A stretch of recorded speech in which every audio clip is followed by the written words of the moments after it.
નમો અરિહંતાણમ નમો સિદ્ધાણમ નમો આયર્યાણમ નમો વજ્જાયાણમ નમો લોએ સવ્વસાહુણમ. માતૃદેવો ભવ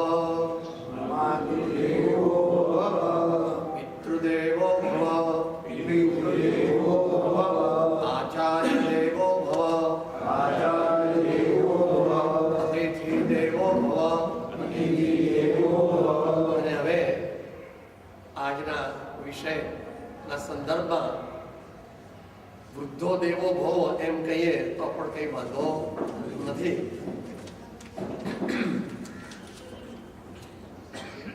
સદવિચાર પરિવાર સમિતિ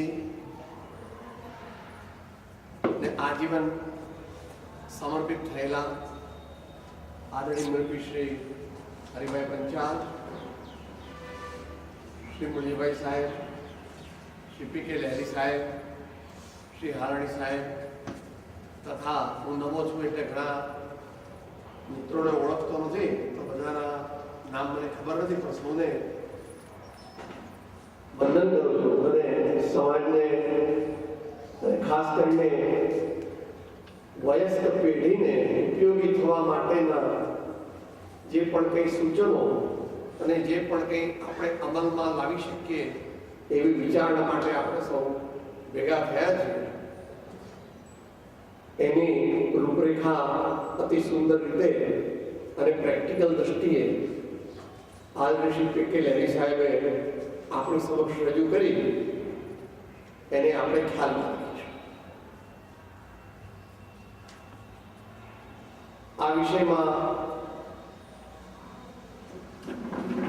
મારી કઈ બહુ જાણકારી નથી, પરંતુ આપણે સમાજના ઘટક તરીકે સર્વ સમયે આપણે આપણી ફરજ બજાવવી છે. આપણી સંસ્કૃતિમાં સામાન્ય મનુષ્ય માટે 4 પુરુષાર્થ અને 4 આશ્રમની વ્યવસ્થા ઋષિ મુનિઓએ આચાર્યોએ કરેલી છે. બ્રહ્મચર્ય આશ્રમ, ગૃહસ્થાશ્રમ, વાનપ્રસ્થાશ્રમ અને સંન્યાસ અથવા 4 પુરુષાર્થ પણ કયા? ધર્મ, અર્થ, કામ અને મોક્ષ. આ બહુ અગત્યની વાત છે. ભારતીય મનીષીઓએ આ બાબતમાં બહુ મૌલિક ચિંતન કર્યું છે અને જીવનના આવા વિભાગીકરણથી વ્યક્તિગત વિકાસ પણ થાય છે, સામૂહિક વિકાસ પણ થાય છે અને સર્વેથી સુખીના સંતુ એવી જે આપણી ભાવના તે ક્રમે કરીને સાકાર થાય છે. પરંતુ છેલ્લા 2-3 દાયકામાં આપણે પાશ્ચાત્ય વિચારધારાના પ્રવાહમાં થોડા વધારે વહી ગયા હોય એવું મને લાગે છે. કદાચ એમાં સમજણભેર પણ હોઈ શકે, કારણ કે સમાજના બહુ સંપર્કમાં હું ઓછો છું. પરંતુ આપણું તો જે પ્રયોજન છે કે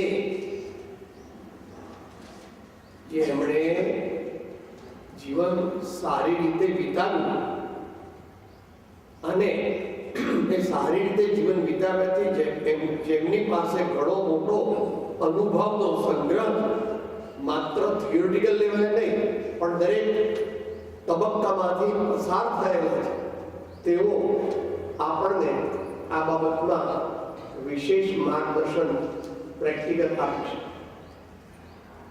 જેની રૂપરેખા આપણને આદરણીય શ્રી પી કે લહેરી સાહેબે આપી. મારે તો પર્સનલ લેવલે થોડું કહેવાનું કે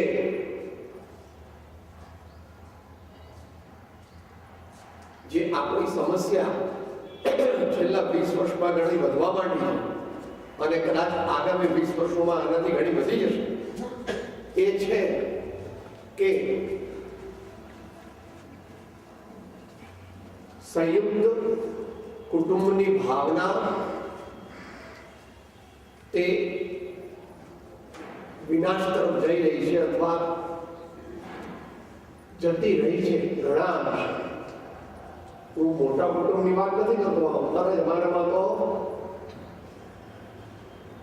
4 ભાઈઓ હોય એની 2 પેઢીઓ, એટલે માણસો આશરે 32-35 માણસો એક કુટુંબમાં સાથે રહેતા હતા. અને અમારી સંસ્થાના સ્થાપક ટ્રસ્ટીમાંના એક ભોગીભાઈ શિવલાલ શાહ, જેમના દીકરાનું આજે રિસેપ્શન છે, એમના કુટુંબને ગુજરાત સરકાર તરફથી શ્રેષ્ઠ સાસુ વહુ સંબંધોનો એવોર્ડ પણ મળ્યો. બહુ આનંદની વાત પણ છે અને આપણે બધાએ અનુકરણ કરવાની પણ વાત છે. ત્યારે મોટાઓએ એમ કીધું કે હવે આપણું કુટુંબ મોટું થઈ ગયું છે એટલે આપણે હવે જુદા થવું જોઈએ for the sec of convenience. ત્યારે જે નાનાઓ હતા ત્યારે એમણે એમ કીધું કે તમારે મોટાઓને જુદા થવું હોય તો થાવ, પણ હવે નાનાઓ જુદા થવા માંગતા નથી. તાંબાવાળી શ્રેયસ સોસાયટીમાં એ લોકો રહે છે. હવે ઘણું જ મોટું થઈ ગયું, કારણ કે 4થી પેઢી ચાલુ થઈ, એટલે સ્વાભાવિક રીતે એટલામાં સમાવેશ પણ ન થાય, રસોડાનો પણ વ્યવસ્થા ન બની શકે, વધારે ટાઈમિંગ પણ ન સાચવી શકાય, એટલે આજુબાજુમાં એ લોકોએ જુદી જુદી જગ્યાઓ લીધી. મારો કહેવાનો મતલબ એવો હતો કે આપણા જીવનમાંથી મોટાઓ પ્રત્યે પ્રેમ અને આદરની લાગણી અને મોટાઓ તરફથી નાનાઓ પ્રત્યે જે જમાનાની હવાઓ, જે સુધારણાઓ, જે કંઈ ન્યૂ આઈડિયોલોજી એને પણ થોડું ઘણું બફરિંગ થવું જોઈએ, નહીં તો મેળ નહીં મળે. નાનાઓએ હંમેશા એમ વિચાર્યું કે આ વડીલોનો આપણને અનુભવ અને લાભ મળે અને આપણે એમના પ્રત્યે દરેક રીતે સદભાવ રાખીએ, તનથી, મનથી, ધનથી, વચનથી અને અનુનય વિનય કરવા.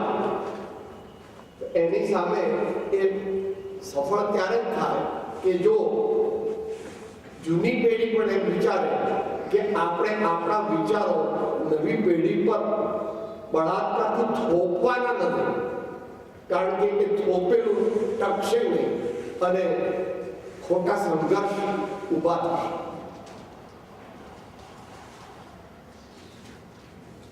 બંને પક્ષે જતું કરવાની ભાવના રાખીએ તો જ આનો ઉકેલ સોસાયટીમાં બની શકે.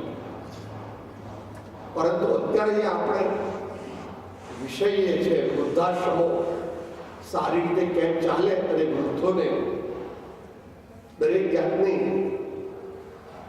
શારીરિક, માનસિક, આર્થિક અને જીવનોપયોગી સામગ્રી મળી રહે એની પણ જરૂર પડવાની છે. કારણ કે આપણે આંખ બંધ કરી દઈએ તો વીજળી પડતી અટકે નહીં, વીજળી તો પડે. એટલે અમે આંખ બંધ કરી દીધી, આપણે આંખ બંધ કરી દીધું વીજળી ન પડે, એ તો પડવાની જ છે. તો આપણે બધાએ, હું અને તમે,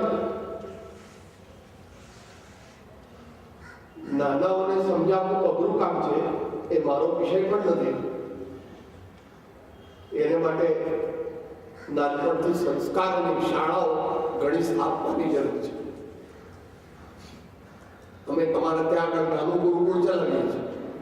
વિદ્યાર્થીઓ ભલે 50-60 છે, પણ એ લોકોને વડીલો પ્રત્યે, મહેમાનો પ્રત્યે એકાએક કોઈ બીજું આવી ગયું હોય, વીઆઈપી પ્રત્યે કેવી રીતે વર્તવું, આવી બધી રીત રસમ બહુ સાદી ભાષામાં શીખવાડીએ છે. અને એ માટે અમારે પહેલા એનું આચરણ કરવું પડે. અમે એમને એમ કહીએ કે તમે આમ કરો, તમે આમ કરો, તો એ કરે નહીં. પણ આપણે જો એ રીતે વર્તીએ તો એ લોકો પણ, child psychology is predominantly that of imitation and deep impressions. આજે આપણને મોટા ભાગને 8 વર્ષના, 10 વર્ષના, 12 વર્ષના, 15 વર્ષના જે સંસ્કારો હતા, ક્વિટ ઇન્ડિયા, એ અત્યારે પણ એટલા ને એટલા એકદમ સુદૃઢપણે આપણી મેમરીમાં છે. આપણી બા કેવી રીતે રસોઈ કરતી, બધાના ટાઈમ સાચવતી, આપણા બાપુજી કેવી રીતે, એ જમાનામાં તો ઘોડાગાડીથી બી આગળ હતું નહીં. ઘોડાગાડી પણ મોંઘી પડે સામાન્ય માણસ, તો 2 થેલી લઈને આવવું પડે. મોટું કુટુંબ, એમ કરે મોટા કુટુંબની વ્યવસ્થા. માણેક ચોકથી જ્યાં રહેતા હોય ત્યાં અમે ઉત્તમનગર રહેતા હતા. તો 2 થેલા ભરીને શાકભાજી અને બધી જરૂરિયાતની વસ્તુઓ. અત્યારે જેવું નથી કે મોબાઈલ પર ઓર્ડર આપી દીધો, બધા હોમ ડિલિવરી થઈ જાય. એ જમાનો નહોતો, એ જમાનો જૂનો. આપણે બધાને ખબર છે રેશન કેવું હતું. 45, 46 વર્લ્ડ વોર 2 નો લેટર ભાગ. તો આપણે બધા એવો સંકલ્પ કરીએ કે આપણે નવી પેઢીના જે વિચારો એ બધા સારા ન પણ હોય, પરંતુ જેટલા બેરેબલ હોય, જેટલા આપણે એડજસ્ટ કરી શકીએ એટલા એડજસ્ટ કરીને મોટું દિલ રાખી અને એમ કહીએ કે ભાઈ વાંધો નહીં, તમે આમ કરો તો વાંધો નહીં, તમે આમ કરો તો વાંધો નથી. એનો અર્થ એવો નથી કે આપણે આપણા વિચારોને રજૂ જ ન કરવા, પણ એવી રીતે રજૂ કરવા કે જેથી એ નવી પેઢીને પણ એક્સેપ્ટેબલ બને. અને એ માટે આપણે ઉદાર દિલ રાખીએ, સૌનું સારું થાય એવું રાખીએ. અને ફરી પાછું ત્યાં જ આવવું પડશે કે માતૃદેવો ભવ અને પિતૃદેવો ભવ, એ પણ જવું પડશે.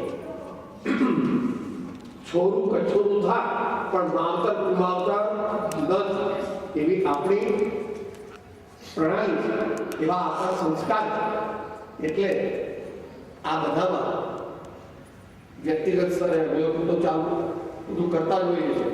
યુવાનોની શિબિર જુદા જુદા ગ્રુપની કરતા હોઈએ છીએ કે જેમાં એકદમ નાના બાળકો, એ અમે કરતા નથી, પણ અમે એને પોષીએ છીએ કે માત્ર કારણ કે સાયકોલોજી જુદી હોય 5 થી 15, પણ અમે જે કરીએ છીએ લગભગ 15 થી ઉપર અને 30 થી નીચે એવાઓની શિબિર કરીએ છીએ. અને એમાં એમને યોગ્ય બધું આપીએ છીએ. એવા વીઆઈપીસને બોલાવીએ કે જેથી દરેક પાસેથી એમને નવું શીખવું. અમે એને માટે બહુ લાયક ના બનાવીએ, કારણ કે અમે તો આધ્યાત્મિક પીરે છીએ, તો એકદમ એમને ગ્રાહ્ય બની શકે નહીં. તો આજે આપ સૌ સમાજના વયસ્ક ભાઈ બહેનોને સારી જિંદગી, physically, mentally, psychologically, financially, comfort wise એ બધી રીતે મળે, એ માટે જે સુંદર પ્રયત્ન આપણા આદરણીય શ્રી હરિભાઈ દરેક બાબતમાં ગુજરાતમાં આવા પ્રસંગોમાં અગ્રેસર હોય છે. એમના મનની અંદર નવા સારા વિચારો આવે અને એને અમલમાં મૂકવા માટે બધાને સાથે રહે છે. એમાં આપણે આપણા સૌનું યોગદાન નાનું મોટું આપી અને 2 પેઢી વચ્ચેનો સંઘર્ષ મિનિમમ થાય અને આપણે બધા એકબીજા સાથે પ્રેમથી સારી રીતે જીવી શકીએ તેવું બને. આમ છતાં પણ ઘણા એવા કિસ્સા બનવાના કે જેમાં વૃદ્ધો કુટુંબ સાથે નહીં રહી શકે. તો એમને માટે પણ આપણે જેમ શ્રી લહેરી સાહેબે કહ્યું આપણને કે સ્ટેટ અને સેન્ટ્રલ ગવર્મેન્ટ પણ જુદા જુદા આયોજનો કરી રહી છે એમાં આપણે આવી જે સવિચાર પરિવાર જેવી અથવા બીજી એવી સારી સંસ્થાઓ સમાજ ઉપયોગી કાર્ય કરતી હોય એ પણ એમાં રસ લે કે આપણે બધા એક સહિયારો પુરુષાર્થ કરી અને સમાજમાં સામંજસ્ય જળવાય એ માટે પુરુષાર્થ કરીએ. પરમાત્મા સંતો તેમના આપણા ઉપર આશીર્વાદ ઉતરે અને આપણે એક સુંદર જીવન જીવવાની આપણને તક મળે અને સમાજ આખો ઉર્ધ્વમાર્ગી બને. કારણ કે અત્યારે આપણે વિકાસ તો બહુ કરી રહ્યા છીએ પણ એટલો આર્થિક વિકાસ એ કામમાં નહીં આવે. એટલે આપણા સાંસ્કૃતિક મૂલ્યોને વિસાર્યા વિના આપણે જે આપણી પરંપરા ભારતીય પરંપરા આખી દુનિયાથી જુદી પડે અત્યારે વિષય નથી. એને આપણે યથાશક્તિ જાળવી રાખીએ. આપણા ઘરમાં પણ એ થોડી ઘણી જળવાય એવો પ્રયત્ન કરીશું. અવારનવાર સત્સંગ કરીશું, અવારનવાર તીર્થયાત્રા કરીશું, અવારનવાર એવી રીતે વર્તીશું કે જેથી નાનાઓને પણ તે ઇમિટેટ કરવાનું બંધ તો આપણું માનસિક સ્વાસ્થ્ય સારું થશે અને આપણે બધા